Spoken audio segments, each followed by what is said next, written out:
చాలా మంది నేనే దేవుణ్ణి అన్నట్టుగా కూడా జీవిస్తారు. నా అంతటి భక్తులు ఎవరు లేరు. బైబిల్ గ్రంథంలో ఎంతమంది భక్తులు, వ్యక్తులు, ప్రవక్తలు ఉన్నారు, కానీ ఎవరు కూడా దేవునిని మించి పోలేదు, దేవుని మించి పోలేరు కూడా. ఎందుకంటే దేవుడే సృష్టికర్త, ఆదరణకర్త, రక్షణకర్త.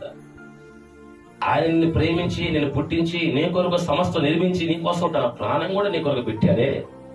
అటువంటి దేవుడిని మనం విడిచిపెట్టి మర్చిపోయి ఆయన కొరకు నమ్మకంగా జీవించకుండా నిర్లక్ష్యంగా అశ్రద్ధగా ఉంటే మన భక్తి ఏ పాటిదని మనం గమనించాలి.